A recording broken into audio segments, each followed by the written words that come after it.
आदाब दोस्तों, मैं हूं आपका साथी परवेज़ अहमद। आप देख रहे हैं साझी विरासत की ख़ास पेशकश दास्तान अदब। दास्तान अदब में आज मैं आपको लेकर चलता हूं 1977 के दौर में। देवा शरीफ एक बहुत ही तारीख़ी मुशायरा वहाँ पे आयोजित होता है। 77 का वो मुशायरा था। नूर इंदौरी साहब अपने साथ एक नौजवान लड़के को लेकर आए और उन्होंने कन्वीनर मुशायरा चौधरी हबीब साहब से कहा कि मेरे साथ एक नौजवान शायर आया है और मैं चाहता हूं कि आज के मुशायरे में आप इसको मौका दें। उस वक्त की जो फेहरिस्त थी वो बहुत तंग थी, बिल्कुल कोई मौका नहीं था। एक से एक बड़े स्टार से सजी हुई वो फेहरिस्त थी।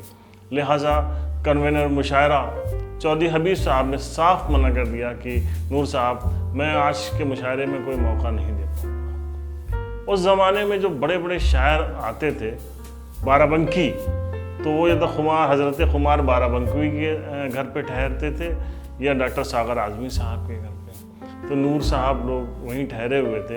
नूर साहब ने ये बात खुमार साहब से कही और फिर बहुत बड़ा जैक लगा। खुमार साहब की सिफारिश हुई। खुमार साहब ने कहा चौधरी हबीब साहब से कि एक नौजवान शायर आया है, उसका नाम है राहत इंदौरी। उससे पहले राहत इंदौरी साहब राहत कुरैशी लिखते थे, लेकिन खुमार साहब ने कहा कि वो इंदौर का रहने वाला है, नूर साहब के साथ आया है। राहत इंदौरी बहुत अच्छा नौजवान शायर है। मैंने इसको कलकत्ता में सुना था, इन्होंने महफिल लूटी थी और मैं चाहता हूँ एक मौका आप इस नौजवान शायर को दे दीजिए। खैर, अब खुमार साहब की बात कौन टाल सकता था। तय हो गया और शाम की फेहरिस्त में राहत कुरैशी और राहत इंदौरी का नाम शामिल हो गया। तय ये हुआ था कि राहत साहब को शुरुआत में मौका दिया जाएगा और वो एक आध गज़ल सुनाएंगे और उसके बाद अपना काम तमाम कर लेंगे। ज़्यादा मौका था नहीं उस मुशायरे में उनके लिए, ये बात तय की गई थी। लेकिन राहत इंदौरी जब आए और उनका नाम पुकारा गया और राहत इंदौरी ने माइक संभाला, तो सामने जो सामईन बैठे थे उन्होंने एकदम एक नया चेहरा देखा था। एकदम एक डार्क कलर का एक नौजवान, बिल्कुल बाल बिखरे हुए अजीबोगरीब हालत में। तो सब उसको देखने लगे। उस नौजवान शायर ने सीधे सामईन को अपने कंट्रोल में रहते हुए कहा कि आप लोग तो इतने ताजुब से देख रहे हैं कि आप लोगों ने मेलकम मार्शल नहीं देखा। ठहाके गूंजे। मेलकम मार्शल का दौर चल रहा था। लोगों ने जो है मज़े लिए और राहत साहब जो कि हमेशा पढ़ने से पहले अपने लिए माहौल तैयार करते थे, उन्होंने अपने ऊपर एक जुमला कहा और अपने लिए एक माहौल तैयार कर लिया। गज़ल का पहला शेर आता है और आप सुनिए, राहत साहब ने शेर पढ़ा कि मुझे गिलास के अंदर ही कैद रख वरना, मुझे गिलास के अंदर ही कैद रख वरना मैं सारे शहर का पानी शराब कर दूंगा।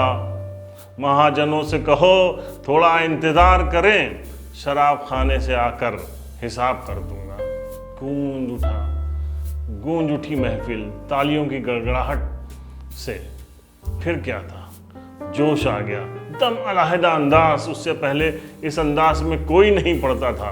वो राहत इंदौरी का जो अंदाज था वो आप उससे बखूबी वाकिफ़ हुए ये बाद में। लेकिन राहत साहब ने उस दिन जो शुरुआत की वो गज़ब की थी। उसके बाद राहत साहब ने एक और गज़ल पढ़ी। उसका एक शेर मैं आपको सुनाता हूँ कि मैं ज़रा धूप से बचने को इधर आया था, मैं ज़रा धूप से बचने को इधर आया था, लोग पीपल के दरख्तों को खुदा कहने लगे।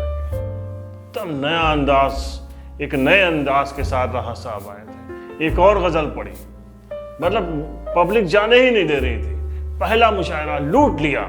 उसका भी एक शेर आपको सुनाता हूँ कि फिर एक बच्चे ने लाशों के ढेर पर चढ़कर, फिर एक बच्चे ने लाशों के ढेर पर चढ़कर ये कह दिया कि अभी ख़ानदान बाकी है। साहब, जितने भी शायर थे सब वाह वाह कह उठे।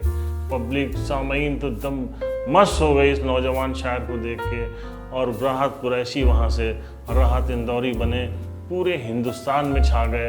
राहत साहब का देखते ही देखते इतना बड़ा नाम हो गया कि राहत साहब पूरे देश में जहाँ जाते हंगामा करते हैं। अभी तो मैंने किस्सा सुनाया 77 का। फिर 6 साल और गुजरे, राहत साहब का सिक्का चल उठा था उनका जल्जला कायम हो गया था।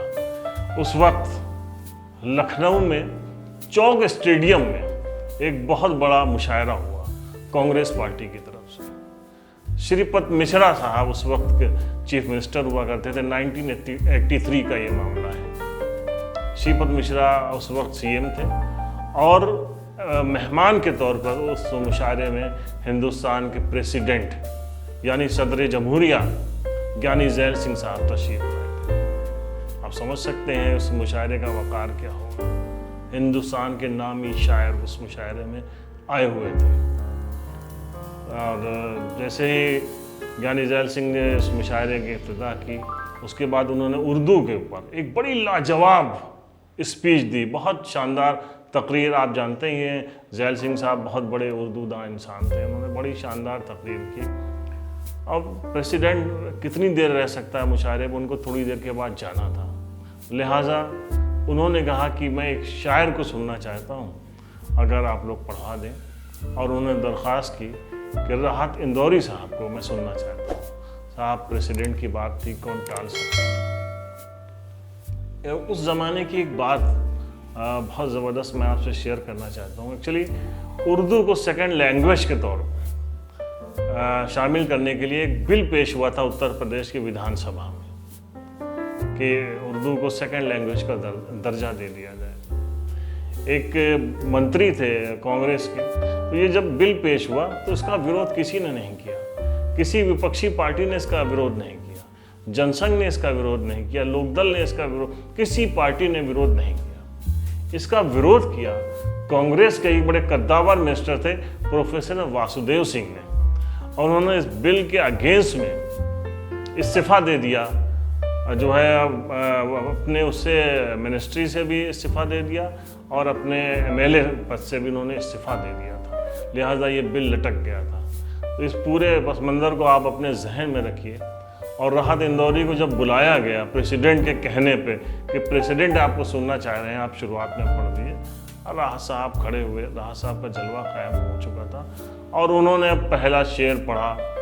और शेर सुन लीजिए कि प्यास मेरी बुझा दे, प्यास अगर मेरी बुझा दे तो मैं जानूं वरना, प्यास मेरी अगर बुझा दे तो मैं जानूं वरना, तू समंदर है तो होगा मेरे किस काम का है। प्रेसिडेंट से कह रहे हैं। और वो मंजर पस मंजर आपको याद है उर्दू वाला कि प्यास अगर मेरी बुझा दे तो मैं जानूं वरना, तू समंदर है तो होगा मेरे किस काम का है। लूट लिया मुशायरा, एकदम आफत कर दी। उसके बाद कोई शायर कभी, उसके बाद उस मुशायरे में कोई शायर उतना कामयाब नहीं हुआ। प्रेसिडेंट चले गए। एक शायर ने अपना मैसेज दे दिया। एक शायर जो कल राहत कुरैशी था, आज राहत इंदौरी के तौर पे दहाड़ रहा था। फिर राहत इंदौरी बहुत बड़ा नाम हुए, पूरे देश ने उनको देखा चाहा, पूरी दुनिया ने उनको देखा चाहा। अगर आपको मेरी ये दास्तानें पसंद आ रही हो तो साझी विरासत को लाइक करिए, सब्सक्राइब करिए, शेयर कीजिए। हम आप तक एक नई दास्तान के साथ फिर हाजिर होते हैं।